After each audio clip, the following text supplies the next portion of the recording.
start first in the mindset, the shift in our mindset.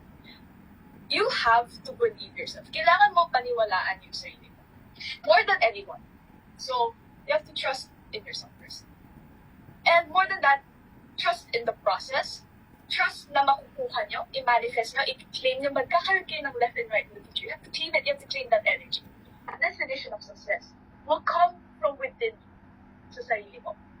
So, kailangan nyo kilalanin yung sarili, yung purpose nyo, yung reason nyo kung bakit ito ginagawa.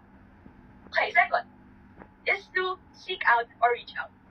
Opportunities, mga opportunities sa buhay, will only come if you reach out.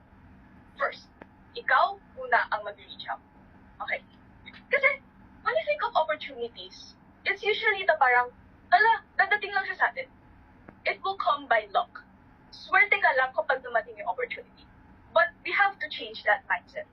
Hindi swerte ang opportunity. Dadating siya kapag ikaw mismo ang nag-reach out sa opportunity na yun. Reach out first. Ask first. Start first. Ask that friend out. Ask for help. Ask questions. Invite yourself to do things. And you don't have to think about what others think of you. You just have to do what you do.